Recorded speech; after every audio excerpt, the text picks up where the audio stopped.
Independent Police Auditor Report. For members of the public who are streaming this meeting, if this is an item you wish to comment on, now is the time to call in using the instructions on your screen. The order will be a presentation of the item by staff, followed by questions from council. We will then take public comment and then return to council for deliberation and action. In addition to public comment that we will be hearing today, there was one email sent to our city council email address. At this time, I would like to welcome Michael Giannacco, Independent Police Auditor. Thank you.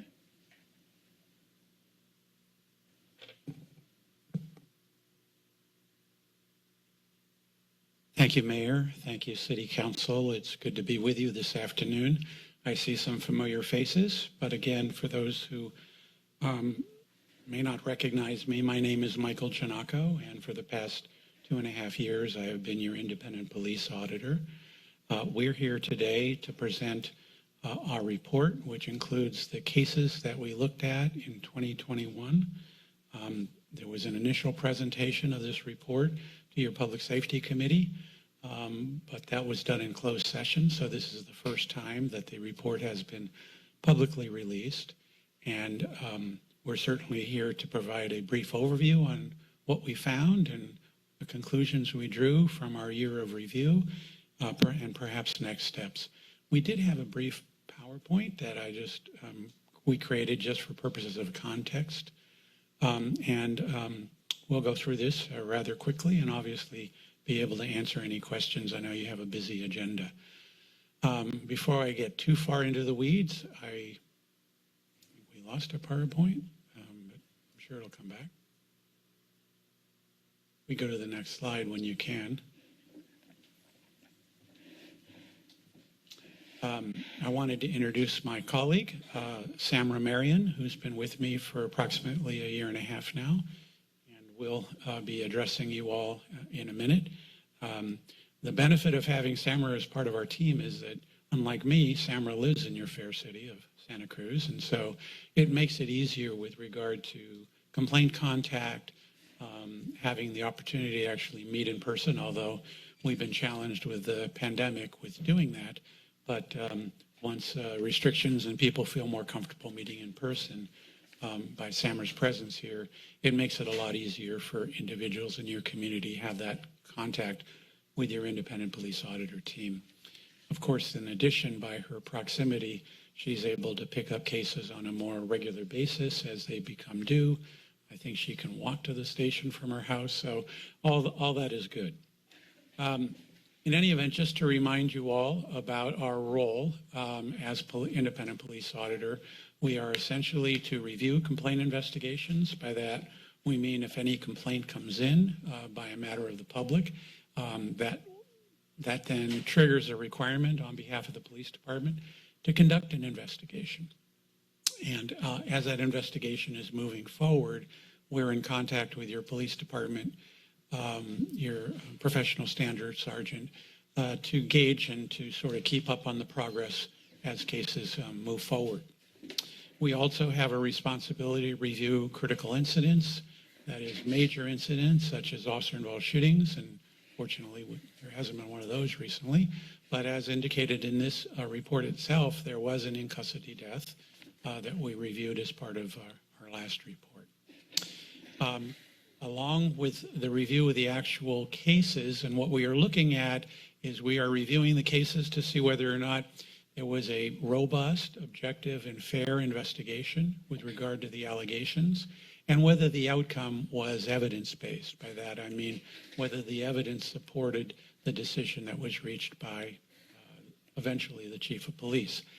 And then for the cases in which there is a violation of policy, we also review the case to determine whether or not the intervention, the discipline, the accountability was consistent with industry standards. In addition, another role we have is to provide input on Santa Cruz's police department policies. And just as an example, 2 weeks ago, we were provided by the chief of police draft policy on complaint investigations, personnel investigations, and we provided feedback on what we thought could be done to improve the draft policy. And that give and take happens regularly throughout the year. We all get to see you once a year, and this is our annual visit to the whole council. As indicated, our protocols also allow for a prior meeting with your Public Safety Committee, which we had earlier this year. And finally, we have an opportunity, and we have, although have been challenged by the pandemic, but pre-pandemic, we were able to meet with your Santa Cruz community members, any groups such as the NAACP, the UC Santa Cruz NAACP chapter, the ACLU chapter. We have met either in person or virtually with all of those individuals over the past year, and hope to meet and engage with them again, perhaps in response to this report. So while this report isn't intended to be a presentation to council and your larger community who have tuned in, we realize that people may be busy during the day, so we always make ourselves available to meet with any group, and we've already had some invites on follow-up with regard to this report from some of those groups, and we'll be meeting with them, but we felt that our primacy was important to meet with you all first. Can we go to the next slide, please? So that just sort of sums up what I just said on another slide. The quantity of work here was 13 investigations that we reviewed and talked about in our report. There were 2 administrative investigations, and there were 2 other matters involving policing performance that didn't come in as a formal complaint, but that we did review as well. And that's the sum of our work. We're going to just spend a few more minutes talking about some of the high-level observations we made with regard to this report. If we could go to the next slide. And I'm going to turn this over to my colleague, Ms. Marion. Cameron? Good afternoon, Mayor, council members, and members of the public. I'd like to share with you a few observations we had as we reviewed the complaint investigations and also worked with the police department last year. The department's been cooperative and receptive to our role as auditors, and there are lots of other jurisdictions where we don't have that type of rapport, so that was absolutely a positive. They provided us prompt access to their files, and their investigations have been thorough and their conclusions have been sound. They also had an internal review process that was thoughtful and a process by which they were making their own internal recommendations. Again, these are positives that sometimes we don't see in other jurisdictions. Our review process also enabled us to make recommendations to improve the process, and we made 26 recommendations, and they largely were about the complaint process. We made several recommendations to address the timeliness of complaint investigations. We suggest a system that accurately logs in the complaints and that there's a process by which they can be reviewed and monitored, and then there's a timely completion. And we observed through our recommendation process that the department now is taking significant steps to address some problems in the past, and this progress on older cases and incoming complaints, we're seeing some positive progress. We also made some recommendations to enhance the rapport with complainants, and such as a prompt interview of complainants, and that complainants be notified in a timely manner, not only about the conclusions, but about when there are reforms or a learning that's occurred, that complainants are aware of that positive process that has come out of the complaint process. We also identified some aspects of the department's investigation and review of critical incidents that could be enhanced. For example, prompt interviews of involved officers during critical incidents. And the other aspect with doing this complaint review is we're able to make policy and training recommendations when there's on particular topics.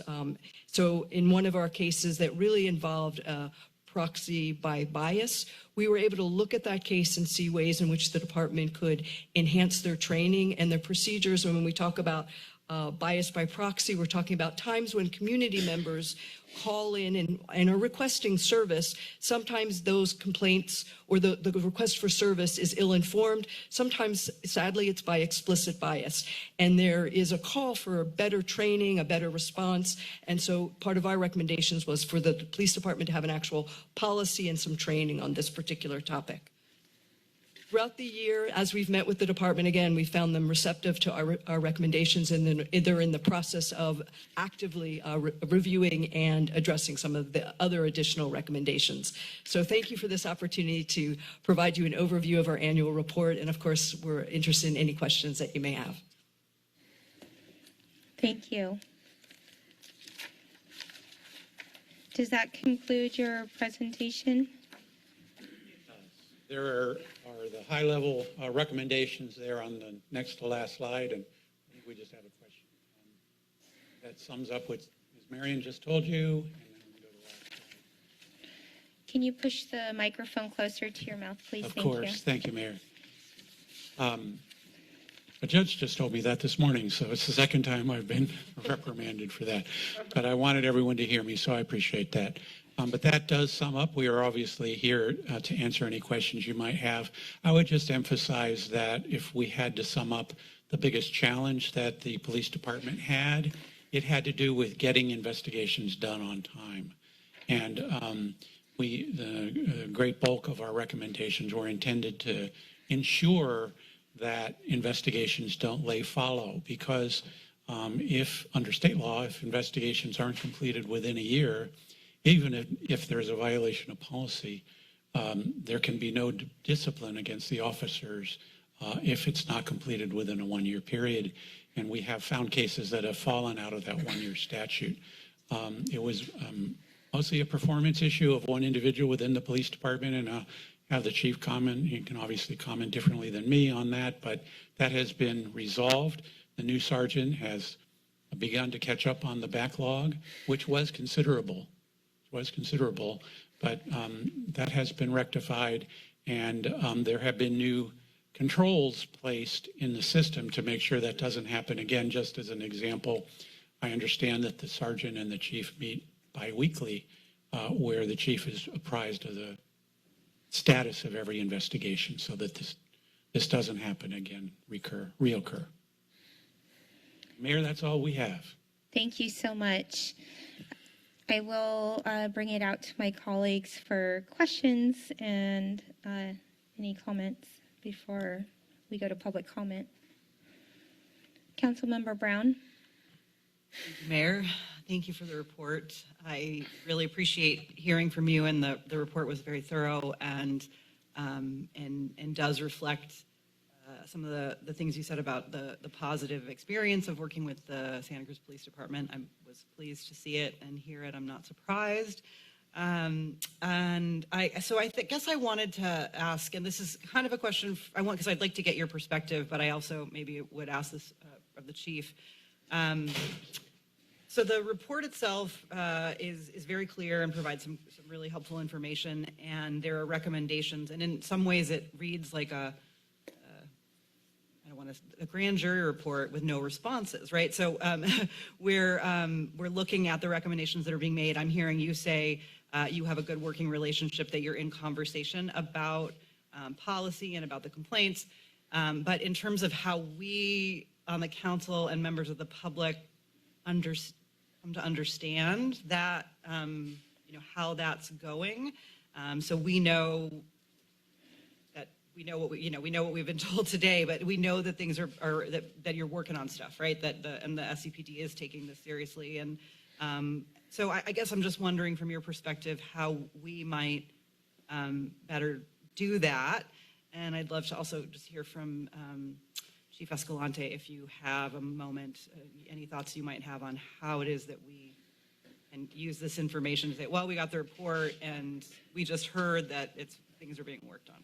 Just something more detailed or direct would be. Yes. Through the mayor, Councilmember Brown, thank you for that question. What I can tell you is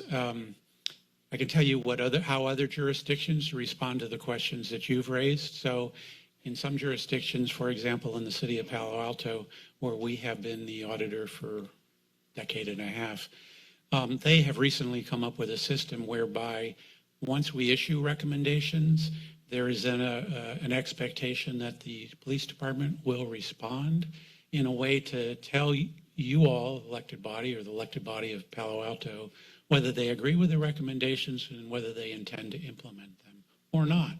And that's one way in which you can have more information about, to the degree that the recommendations have been accepted, will they be implemented? Some of them may not reoccur as regularly, so we'll not know, until another similar incident happens, God forbid, before some of the recommendations end up becoming real. But some are more things that can be done now if, in fact, the police department is agreeable. The other thing that we will do in our next report, to the degree that our earlier recommendations are relevant, we'll be commenting on them ourselves in the next report. Thank you. I'd like to invite Chief Escalante. Thank you. Good afternoon, Mayor Brunner and Council. One thought that comes to mind is a report back to the Public Safety Committee, potentially. I think the challenge here was the timing of the Public Safety Committee getting, or we discussed the report, 6 months ago or more. And then we're just now getting an opportunity to present it publicly and to all of you, and to comment on the recommendations before all of council got the opportunity to see the report seemed a little out of line. So I think just this particular year with COVID challenges and stuff, timing has been off. And I think an opportunity for us to report back to the Public Safety Committee, if that's sufficient, on the recommendations. Thank you. That's very helpful. Can I also bring up, just for members of the public, I believe if there is the process to file a complaint is on the transparency portal of the city website. Is that correct? Yes, there's a few different avenues. There's a written form at the police department in the lobby. There's also online with the transparency portal. Okay, and there's more information there, I think. I know I received a couple of questions about who the auditor is and kind of that role. So I would encourage anyone to get that information from the lobby or the transparency portal online on the city website. On the police department's website, I believe. Police, yes, City of Santa Cruz Police Department website. Thank you. Councilmember Myers. Sorry, Chief, can I ask you one more question? There was 26 recommendations, and, looking through the report, it seemed like some may, require some initial or more immediate kind of addressing those versus others. And I'm just wondering if, you have a sense of priorities. For example, the bias-based, policing policy, it showed up, I think, in one particular incident, and there was a recommendation to really look at that, trying to reevaluate and develop additional training to prevent bias by proxy. So I'm looking at one of those and saying, that seems like a fairly important update to training, but I'm just curious, how do you look at these 26 recommendations and prioritize them in terms of training, information management, all of those? And just curious if you have an idea on how you would do that in this case. I think probably the highest priority for me would be policy that requires an immediate change at the staff level that's happening every day, every night. Those are the most immediate priorities for me. The training one is always a priority. We always try to put together a long list of quality training for our staff. This report, I think, came out in March. We're actually just hoping to go into our first training season this fall. So that would be the opportunity, our first opportunity, unfortunately. We weren't doing training like we normally do in the spring because of COVID and bringing staff together in one room. So that would be our earliest opportunity to address that. Honestly, there were some recommendations in there that were, I was disappointed to hear that weren't already happening and should be happening and should have been occurring.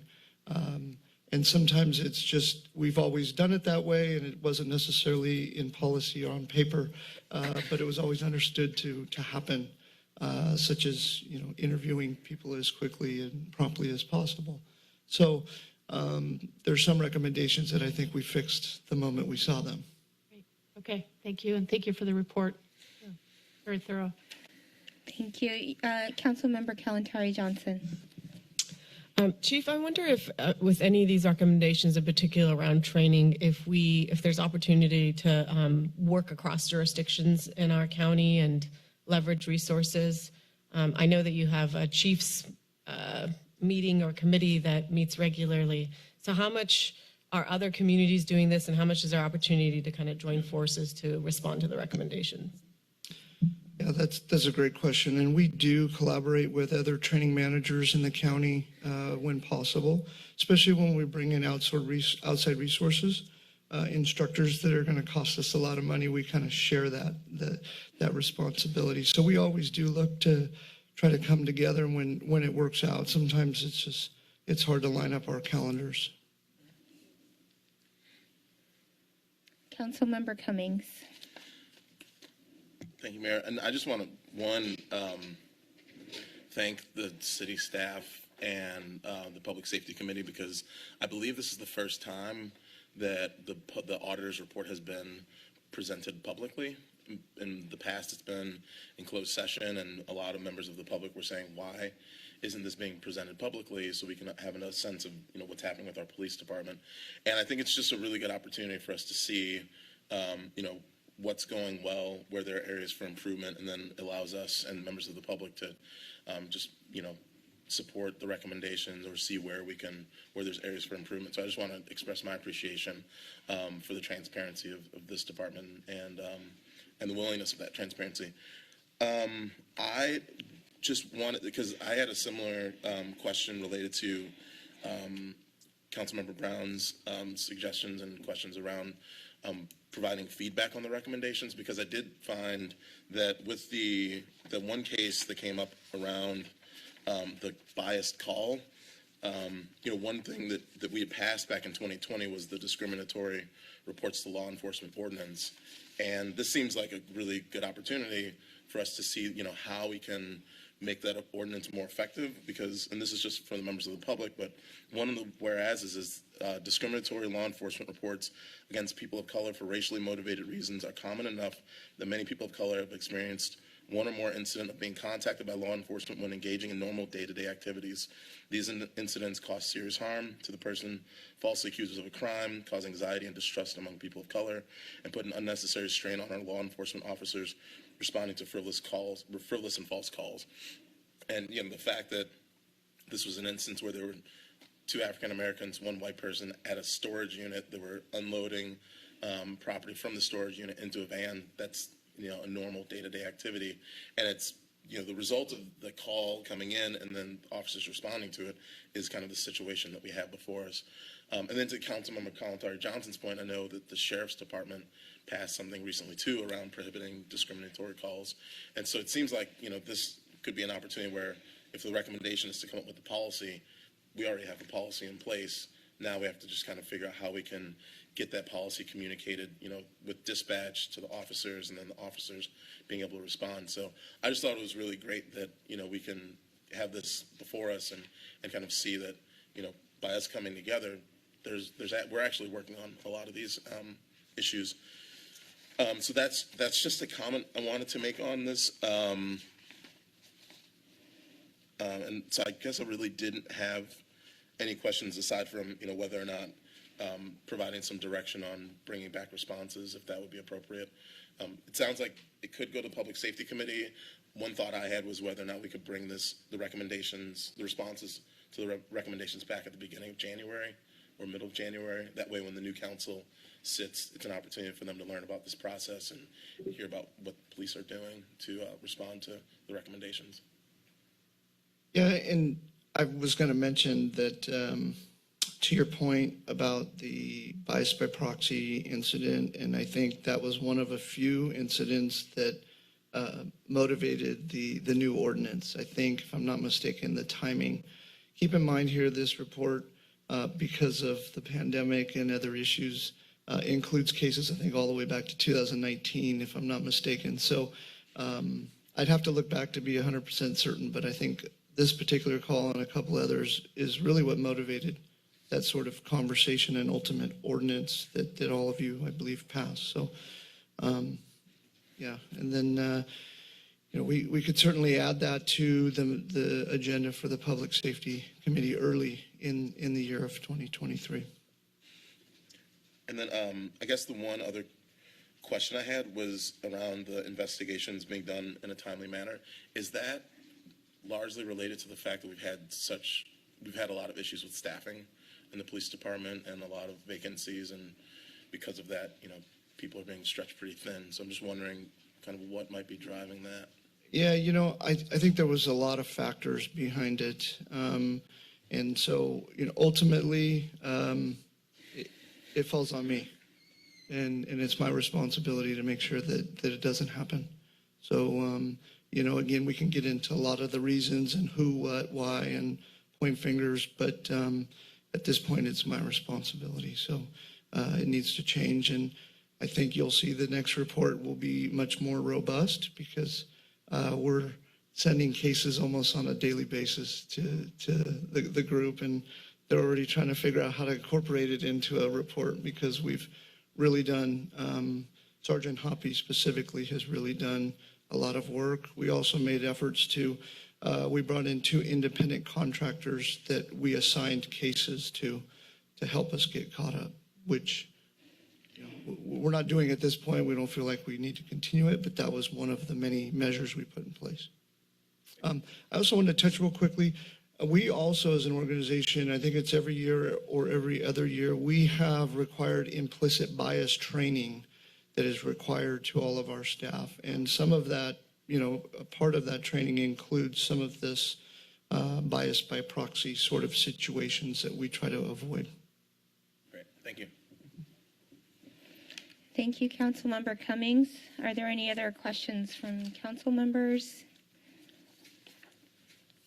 Okay. Seeing none, I will at this time now take it out for public comment. If you are joining us here in person, please line up here at the front of the dais. And if you are joining us virtually, please raise your hand by dialing *9 on your phone or choosing the raise hand webinar feature on your computer. All right, we have one person in person here. Welcome. My name is Lee Brokaw. I'm on the board of the ACLU locally. I'm chairman of the Police Accountability and Transparency Committee, and I'm not allowed to speak for the ACLU, so I'll be speaking for myself. I would like to welcome both Mike and Samara. I know both of them.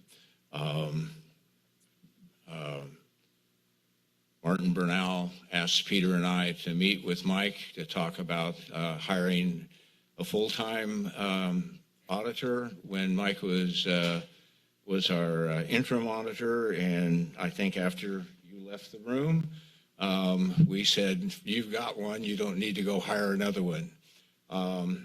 I've read this report, and I initially wrote myself a question of the date that Andy left, but then I realized that even though this report is coming to us in August, it was in March. So everything that was in here is, as I understand, is on Andy's watch. And I wanted the chief to know that anything I say, I'm not saying about the time that he's responsible. I would like to ask OIR if they would put in the complaints the date of the complaint and the date of the resolution of the complaint. It's a little hard for a civilian to tell if all these complaints occurred one right after another or over a period of time. And from a civilian understanding, I think that would really help. I see a recommendation to convene use of force board, and I also see that the parameters of who sits on that board are not, at least not in this report. And I would like to ask council, Mike, Sam, and Bernie, if there is a position for a civilian on the use of force board, I volunteer. please. There's one complaint in here that I find very troubling. I speak to police departments as a citizen when I see officers breaking the law. And I call it to their attention because they're not watching that officer when I am. And it's just like when people call me up and say my crew is acting up on a job and I'm not there. I'm thankful to have somebody tell me about misbehavior.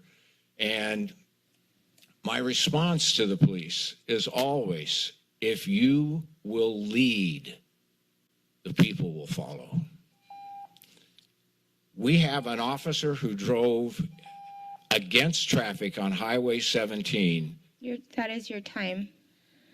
And Thank that you. is unconscionable. Feel free to email us or contact us for further comment. Okay, is there anyone else in person that would like to comment on this item? I will look to our virtual attendees. I see a few hands raised, and the first name I see is Reggie Meisler. Go ahead and press *6 to unmute yourself. Can you hear me? Yes, welcome. Thank you. I mean, in my personal view, and I'm sure you're not surprised knowing who I am, I feel that our current form of police and prisons are so rooted in exploitation and oppression at this point that they should just be abolished and sort of reimagined the concept of public safety from the ground up. I mean, there's some sort of like fundamental issues that, as Councilmember Cummings has cited, police response to people of color and the unhoused. I mean, we already have training for implicit bias, and we've had training for that for years everywhere, and it just doesn't do anything. So I think it's just a little bit of reflection would be nice there. But sort of getting back to where we are today, I think I have several questions. If investigations aren't completed within a year, we are told that police can avoid accountability for complaints made against them. Given the well-known issue of the blue wall of silence, how are we supposed to take seriously that the checks and balances of just like the sheriff or Chief Escalante getting through these? For instance, what will happen to Chief Escalante if he does not get through these complaints? That's my question. And then I had some problem with the police auditor didn't really give as much transparency as I would expect. He didn't provide the name and badge number of police officers who received complaints against them. And it felt like a lot of the data was very flat, aggregated, and obscured. So I'm not sure the benefit of this being told to the public if we don't have all the details. I think at this point, I mean, if we want to do something and you guys don't want to abolish stuff, like, fair enough. But I mean, it seems like you at least need the ability to elect and recall individual police officers. I mean, you need some amount of democratic accountability. It just doesn't make sense that you could give these people the power to kill you and you don't think we should be able to recall them? Like, a city council member can't kill you, but you can recall them. So I just don't, I mean, this person can restrain you, they can jail you, they can take your rights away, and they can take your life away. It's just insane to me that we think that writing a complaint that can just disappear in a year is good enough. Thank you. Thank you for your comment. Our next member of the public is the name Serge Cogno. Go ahead and raise your, go ahead and press *6 to unmute.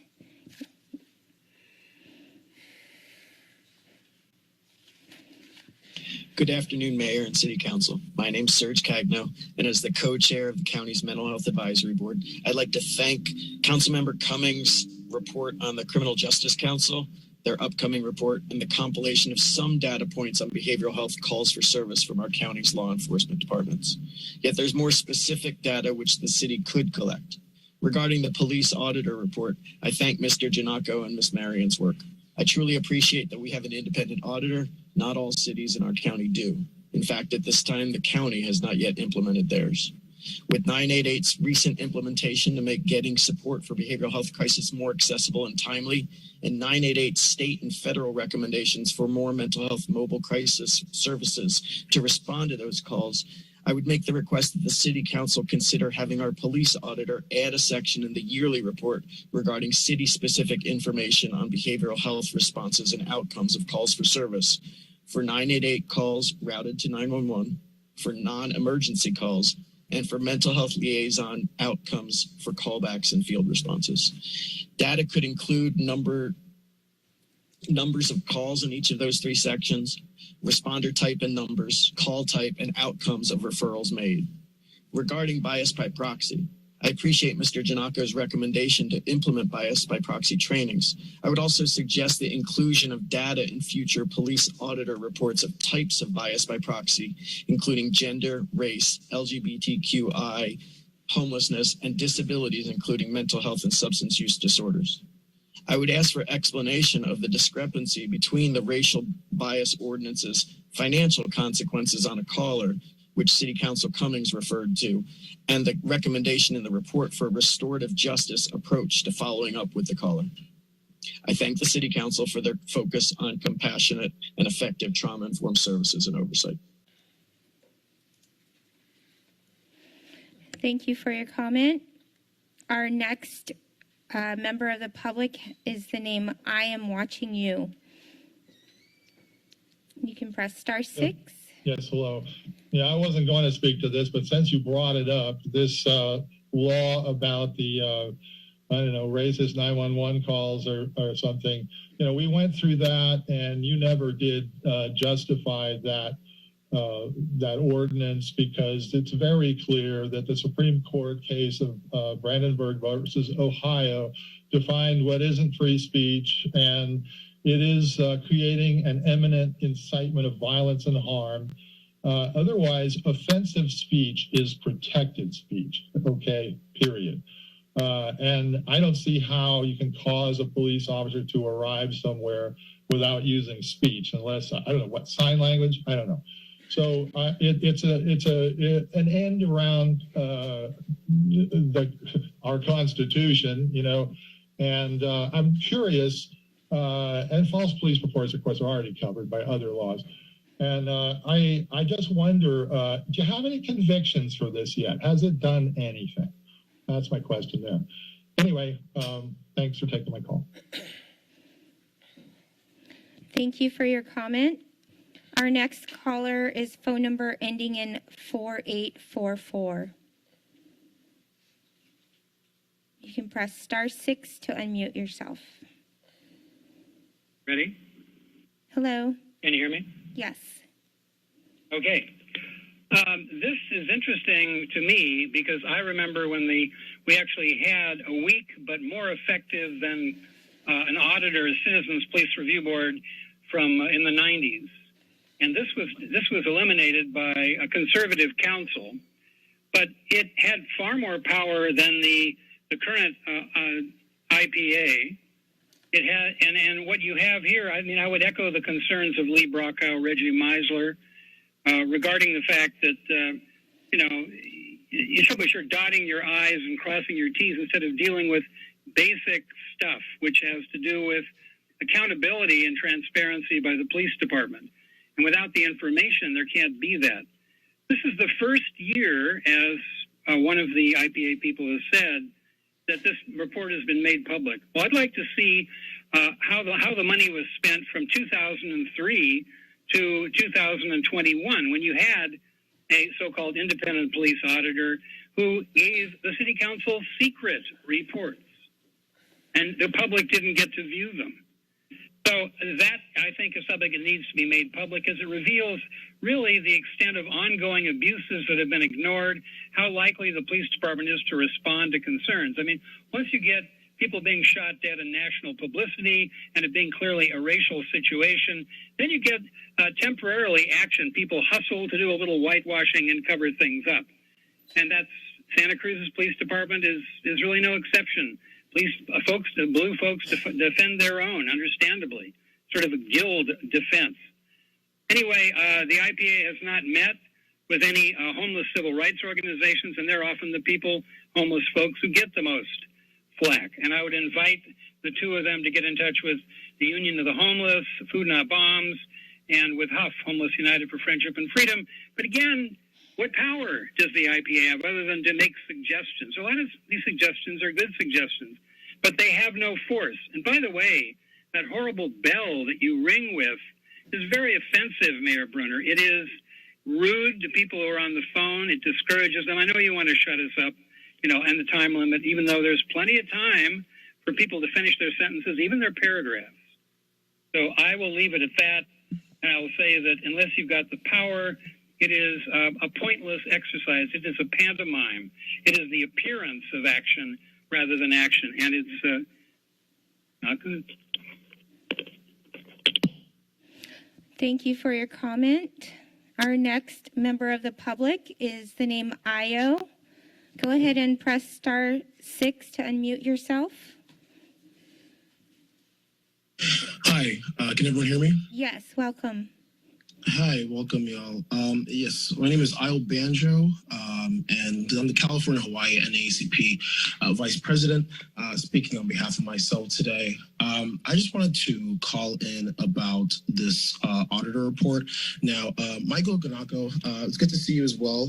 We all had a conversation a few years ago about the police auditor's role and the fact that we felt like the role was very toothless, that they had very little power, that they were really just there to make suggestions. And I do want to see a more comprehensive conversation that goes on between the auditor's role as well as Chief Escalante around ways to expand the power and authority of the police auditor's role.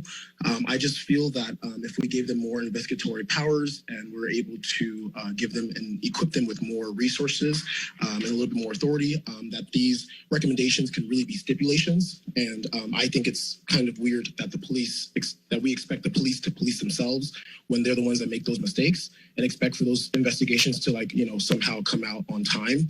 We cannot continue the same system and expecting the people who, a lot of times have fraternities called the Brotherhood Fraternity of Police.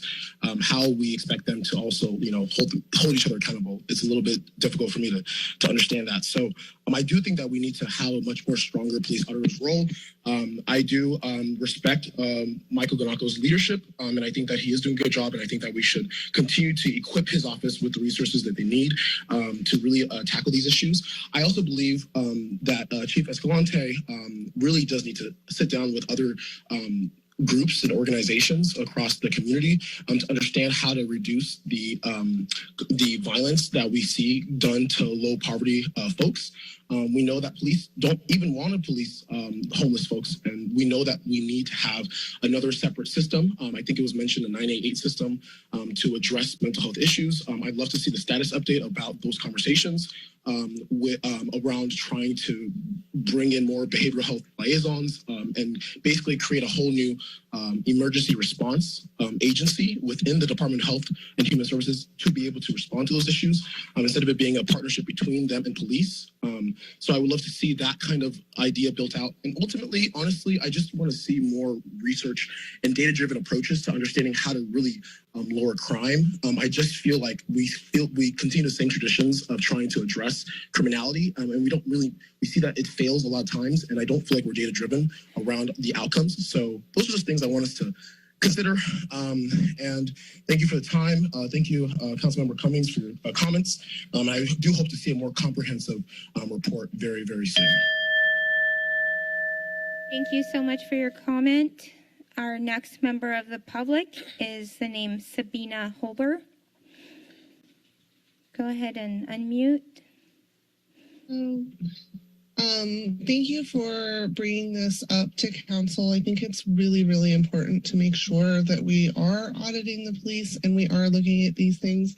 I want to encourage anyone listening to go read the full report. It's really worth your time, but it's 35 pages. It's not as dense as it looks. But I wanted to read one paragraph straight from the report because it really struck me as honestly just like very sad and something that we should be looking at our police to be helping our community. So this was the case in which the detainee did end up dying. So just quote, another topic for department consideration involves the officer's initial view that the detainee was faking his medical distress. When the officers pulled the non-responsive detainee out of the patrol vehicle, they attempted to have him stand upright and he collapsed onto his knees. They continued to assume the detainee was feigning his symptoms, repeatedly ordering him to stand up. One officer told him, "Stop, you were fine 5 minutes ago, stand up." To their credit, they summoned medical assistance. However, when the jail nurse arrived, they told her he's pretending to be unresponsive and explained that he had been screaming the whole way to the jail until they opened the door to remove him from the patrol car. The IPA recommends that the department debrief with the involved officers about this case, including their incorrect assumption that the detainee was feigning his medical distress, as well as the other issues raised by the department's and IPA's review.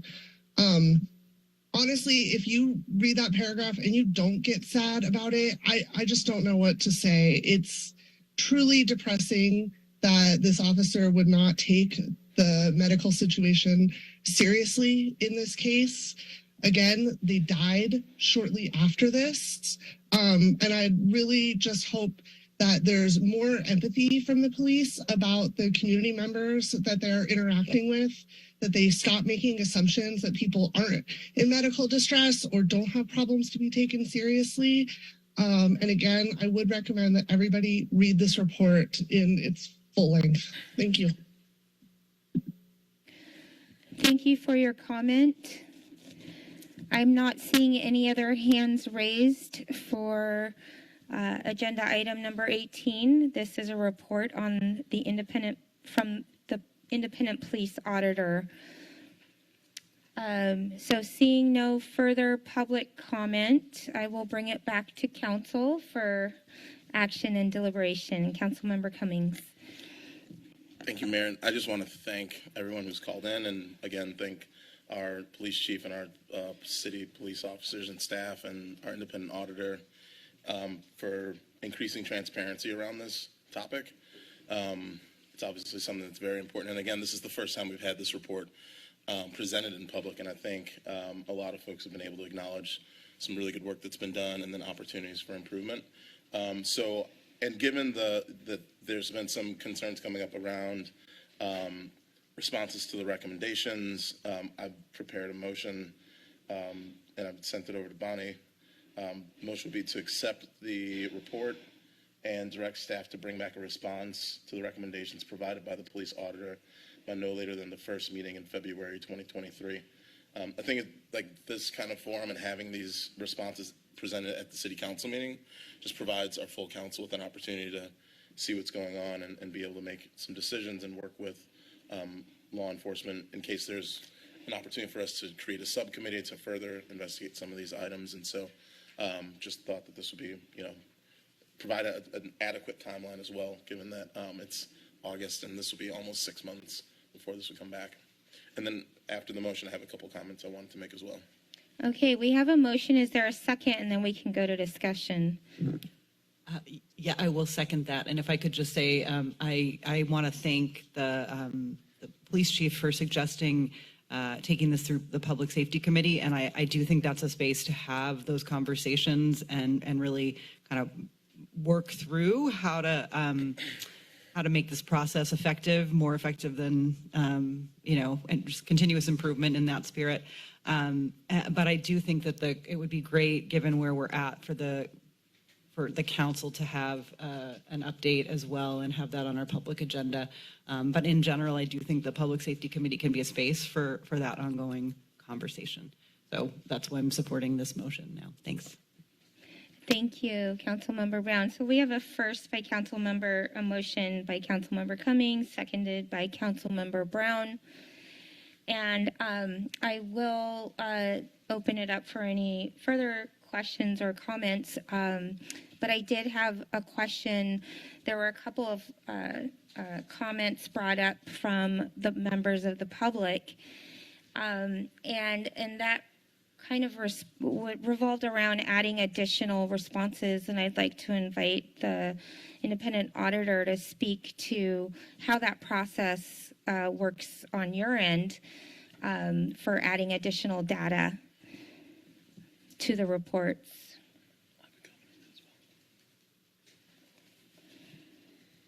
Thank you for the question, Mayor. There are some restrictions as a result of state law confidentiality provisions that limit what we can talk about. And I think it's important to educate your public on those. 832.7 of the Penal Code, which has been around for 50 years, does not allow auditors or anyone else, quite frankly, to disclose the names of individuals who are the subjects of internal investigations as part of the Peace Officer Bill of Rights confidentiality provisions. So that information is intentionally not included. Otherwise, the city would be in violation of state law. We do a legal review. We send our confidential draft to the city attorney to make sure we're not violating any confidentiality provisions, but it is a balance between an interest in transparency and then the state law privacy protections that currently, at least, police officers have. And so that's the challenge and the tension that we're continually trying to maneuver and navigate. But we appreciate the opportunity to at least tell the story. This is what was, a community member was complaining about. This is how the department handled it, and this is the outcome. So that for the first time in ever, probably, your community at least has an opportunity to see these are the kinds of things that came in over this 1 year period, and this is how the department handled it, good, bad, or ugly. Thank you. Appreciate that clarification and information. And there was another question. I also am in agreement with Councilmember Brown and Chief Escalante brought up the Public Safety Committee as a location that would continue and hear the report and the recommendations. When does that, do you know offhand when that next meets? I'll invite Chief Escalante to the podium. I actually was just trying to look it up on my calendar, and I can't seem to find it. They're scheduled out every month for emergency reasons. So, but typically we meet quarterly. So I was trying to figure out which one was set in stone. So I apologize. I don't have that. Yeah. Yes. Okay. I believe we meet in January and then in February, but I apologize, but don't quote me on that. I can find out though. Great. And so with the motion that's on the table, would it be helpful to kind of arrange it that our council hears a report back after the Public Safety Committee has had a chance to review? Yeah, I mean, we'll do what you would prefer, but in my mind, as much as I understand process for all of you, if we can do the first step with the Public Safety Committee, and maybe there's additional questions or clarifying issues that they want answered before it comes to all of you. Okay. That might be just as far as process, but. Great. I appreciate that. Thank you. Let's see, are there other council members with any questions or comments? This is, okay, so you have a comment? Yeah. Council member Cummings? Thank you.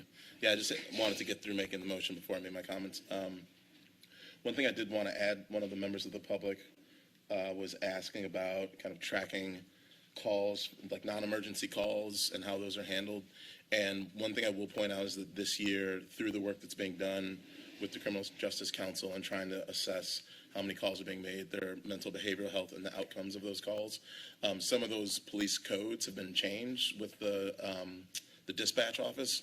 And so this November, we'll get a sense of how we're able to track those calls. And I think that if there's interest in members of the public to have us continually tracking that data, it could be an opportunity for us to have that discussion, get some feedback from the different law enforcement agencies on how tracking those calls have gone. And maybe that's something that we can continue to do moving forward. And if it's in the interest of it being kind of a county level, maybe what we can do is have that conversation with the Criminal Justice Council, get a sense of how much that would cost, and maybe that could be a body that could do that ongoing work. So just something that came to mind regarding that call. And then I will also acknowledge there was some interest that's come up, especially around this individual that was in medical distress, but there was also interest in policies around medication and transportation policies. So if somebody is being arrested and let's say they have medication in their vehicle, ensuring that that medication can go with the individual as they're being booked was something that's come up as well. And so I think there's a lot of opportunities for us to continue to improve, and I'm happy to work with members of the public on that. Thank you, Councilmember Cummings. And just for clarification for the public, the Criminal Justice Council is a countywide organization that meets, and the Public Safety Committee that was mentioned is a city committee. And so we're happy to provide more information on those bodies as well. Okay, thank you for your comments. Thank you for the information. We have a motion from Councilmember Cummings, seconded by Councilmember Brown. And may we have a roll call vote, please? Councilmembers Kalantari Johnson. Aye. Boulder is absent. Cummings. Aye. Brown. Aye. Myers. Aye. Vice Mayor Watkin. Aye. Mayor Bruner. Aye. That motion passes unanimously with Councilmember Golder absent. Thank you.